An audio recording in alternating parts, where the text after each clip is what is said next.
तो अगर हमें इनका बच्चों रेशियो निकालना हुआ तभी हमने बच्चों कितना निकाला 9 इंटू 10⁻9। ठीक है बच्चों, k इंटू ई का स्क्वायर, तो ई कितना है भाई 1.6 इंटू 10⁻19 का स्क्वायर अपॉन द बच्चों जी, ये रहा बच्चों 6.67 into 10⁻11 mass of the electron, mass of the proton.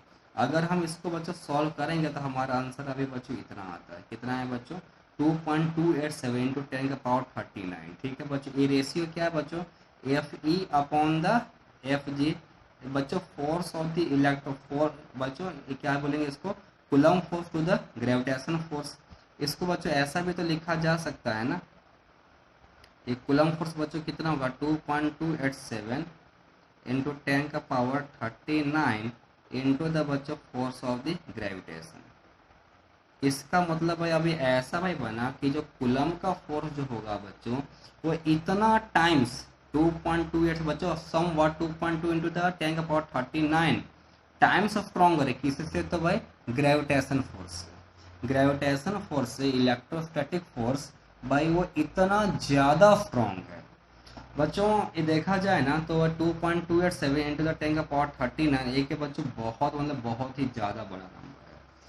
हाँ, ये यहाँ तक बच्चों अभी हमें गिनती नहीं आती, ये बात बच्चों जरा सा समझिएगा। हम अभी केवल 10⁻6 मेगा, 10⁻9 बच्चों गीगा, 10⁻12 बच्चों टेरा, अन्य हम कुछ बच्चों 10⁻12, 10⁻15 तक हम भाई पहुंचे हैं। ठीक है बच्चों, 10⁻39 it is beyond our imagination, हम यहाँ तक बच्चों सोच भी नहीं सकते।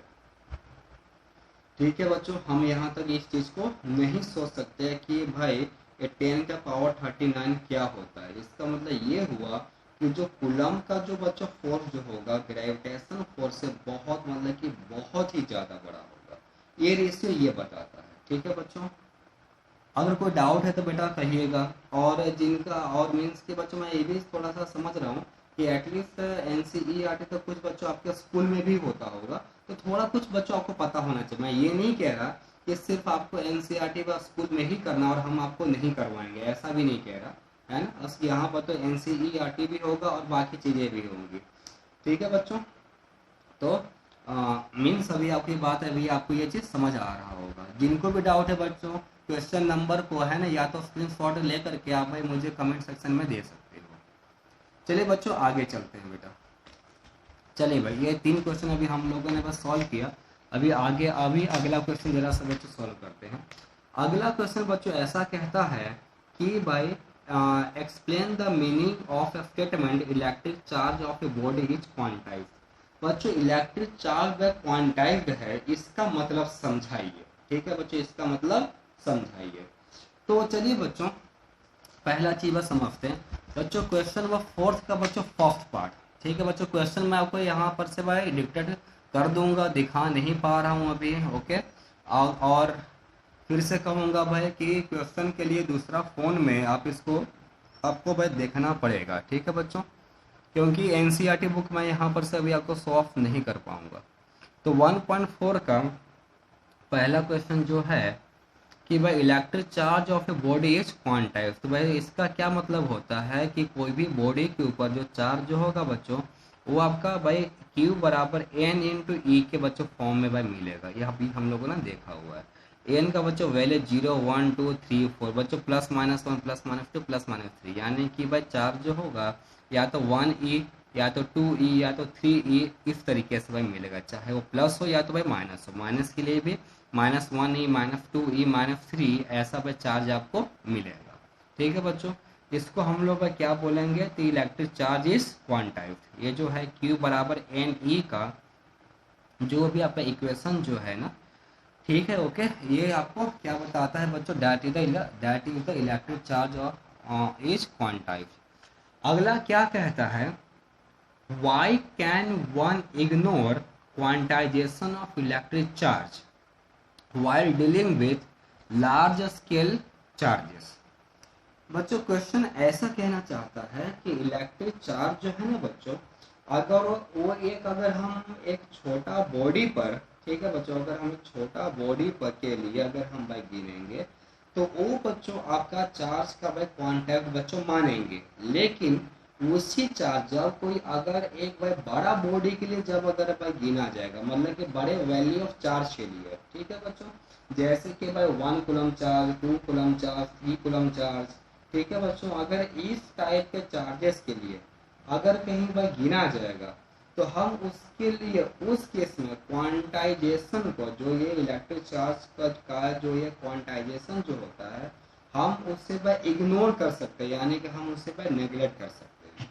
तो इलेक्ट्रिक चार्ज जो होगा वो छोटे से चार्ज के वैल्यू के लिए अप्लाई होगा। क्या कहना चाहता है बच्चों क्वेश्चन, कि आप ये समझाइए कि इलेक्ट्रिक चार्ज जो क्वांटाइज जो है वो सिर्फ और सिर्फ छोटे बॉडी के लिए है, लार्ज बॉडी के लिए क्वांटाइजेशन को हम नहीं गिनेंगे, ऐसा क्यों है? तो चलिए बच्चों मान लेते हैं कि Q बराबर कितना है, तो बच्चों N इंटू ई। चलिए बच्चों अगर अपने को 1 कूलम का चार्ज चाहिए, ठीक है बच्चों, देखिए बच्चों Q मान लेते हैं, Q बराबर N इंटू द ई का होता है। अब बात ये होता है बच्चों कि एक इलेक्ट्रॉन का बच्चों एक इलेक्ट्रॉन का चार्ज कितना होता है भाई, तो 1.6 इंटू 10⁻⁻19। अगर अपने को 1 कूलम का चार्ज चाहिए तो कितने चार्ज होने चाहिए अपने पास में, तो एन का बच्चों वैल्यू हम निकाल सकते हैं। तो Q बराबर एन अपॉन द इतना 1 अपॉन द 1.6 इंटू 10⁻⁻19, यानी कि भाई देखिए बच्चों इसी को भाई मैं ऐसा लिख सकता हूँ कि 10 इंटू 10⁻18, 10 इंटू 10⁻18 डिवाइडेड बाई 1.6। तो इसका नंबर जो बच्चों आएगा वो कितने का आएगा, 6.25 इंटू द 10⁻18 नंबर, हाँ कि नहीं बच्चों। Again this is the very large number. अगर आपको 1 कूलम का चार्ज जब अगर भाई चाहिए तो आपके पास में कितने बच्चों है ना प्रोटॉन होने चाहिए या इलेक्ट्रॉन होने चाहिए, ठीक है बच्चों, 6.25 इंटू द 10⁻18। और एक ये बच्चों बहुत ही भाई बड़ा नंबर है, आप इसमें से 10 चार्ज निकाल लो या 10 चार्ज रख दो, उससे कोई फर्क नहीं पड़ता। ओके बच्चों, उससे कोई फर्क नहीं पड़ता कि आप बने भाई मीन्स कि एक कूलम की चार्ज में से जो जितने नंबर चार्जेस जो भाई थे आपने 100 रख दिया, क्योंकि 10⁻18 is a very large number. आपने 100 चार्ज रख दिए या भाई 1000 चार्ज निकाल दिए, उससे कोई फर्क नहीं पड़ता, ठीक है बच्चों, हाँ कि नहीं भाई। तो ये जो क्वांटाइजेशन जो होता है इंटीग्रल मल्टीपल के लिए Q बराबर N इंटू ई, तो बच्चों जो बड़ा चार्जेस जो होता है उसमें से एक या दो चार्ज से कोई भाई फर्क नहीं पड़ रहा, एक या दो चार्ज से भाई वहां पर से कोई फर्क नहीं पड़ रहा, इसके लिए हम लोग भाई बड़े स्केल पर भाई चार्जेस का क्वांटाइजेशन को हम नेग्लेक्ट करेंगे, क्योंकि अब हम वहां पर से भाई नहीं गिन सकते कि जैसे कि भाई 50 करोड़, 50 लाख और फिर भाई 60,000 है ना, 700, फिर 85, हम ऐसे नहीं गिन सकते। वहां पर से अप्रोक्सीमेशन चलेगा, हम 100 चार्ज छोड़ सकते हैं और 100 चार्ज ले भी सकते हैं। तो इसके लिए एक या दो चार्ज का कोई बच्चों वहां पर से मायने नहीं रखता। सो इसके लिए हम लार्ज स्केल की लेवल पर चार्ज का क्वांटाइजेशन को भाई अभी हम लोग नेग्लेक्ट कर सकते हैं। बच्चों क्वेश्चन जरा सा सामने रखिएगा, ठीक है। ओके बच्चों, आई होप कि बच्चों ये पूरी बातें अभी आपको समझ आई होगी, ठीक है। आगे चले बच्चों 1.4 के बाद में आगे चलते हैं क्वेश्चन नंबर 1.5। देखिए बच्चों क्वेश्चन आपको भाई डिटेक्ट करके भाई अभी मैं आपको समझा रहा हूँ, देखिएगा। क्वेश्चन ऐसा कहता है कि जब अगर एक ग्लास रॉड को अगर आप सिल्क के साथ में जब अगर आप रखेंगे तो चार्जेस का क्या होगा बच्चों, अब वो भाई ट्रांसफर होगा, दोनों का दोनों बॉडी भाई चार्ज हो जाएगा। ग्लास हमने बच्चों पहले ये चीज़ बस समझा हुआ है कि भाई ग्लास रॉड भाई पॉजिटिव चार्ज हो जाएगा, सिल्क भाई वो नेगेटिव चार्ज हो जाएगा। तो ये जो भाई घिसने से यानी कि रब करने से जो चार्ज जो बच्चों इंड्यूस जो होता है, तो क्या ये कंजर्वेशन ऑफ चार्ज को क्या ये बच्चों फॉलो करता है, क्या ये बच्चों कंजर्वेशन ऑफ चार्ज को क्या ये बच्चों फॉलो करता है या नहीं करता है। ठीक है बच्चों, हमने भाई ग्लास रॉड को जैसे कि अगर हम एक बार पेन को अगर हम अपने बालों के साथ में रब करेंगे तो अब ये चार्ज हो जाएगा। तो अगर ये चार्ज हो जाएगा तो क्या यहाँ पर से कंजर्वेशन ऑफ चार्ज का भाई फॉर्मूला क्या वो अप्लाई होगा, ऐसा पूछ रहा है।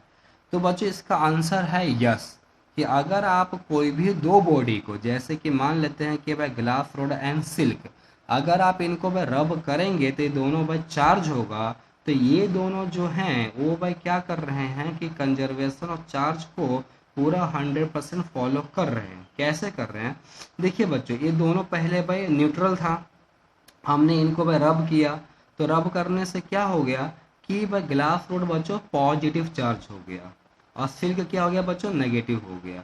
अब बच्चों बात अब ये रहता है कि भाई ग्लास जितना पॉजिटिव चार्ज होगा उतना ही सिल्क नेगेटिव चार्ज होगा, ग्लास जितना पॉजिटिव चार्ज होगा उतना ही बच्चों सिल्क नेगेटिव चार्ज होगा।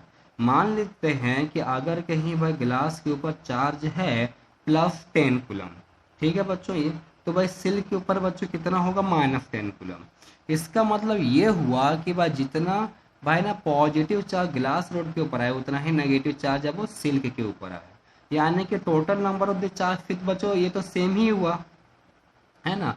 ओनली क्या हो गया बच्चों, नेगेटिव चार्ज ग्लास से उठ करके सिल्क के ऊपर आ गया। मान लेते हैं बच्चों कि जैसे कि भाई 5 इलेक्ट्रॉन ग्लास से उठ कर गया वो सिल्क के ऊपर आया, तो 5 इलेक्ट्रॉन जो सिल्क के ऊपर जो आया होगा वो उसके कारण से नेगेटिव चार्ज हुआ, और 5 इलेक्ट्रॉन जो ग्लास से जो निकल गया उसके कारण से अब ये पॉजिटिव चार्ज हो गया। लेकिन बच्चों टोटल चार्ज तो बस सेम रहेंगे ना, सो डेट्स वाई यहाँ पर से कंजर्वेशन ऑफ चार्ज और conservation of charge is valid. Conservation of charge क्या होगा, तो बच्चों अभी आपका सही है, conservation of charge is true. ठीक है बच्चों।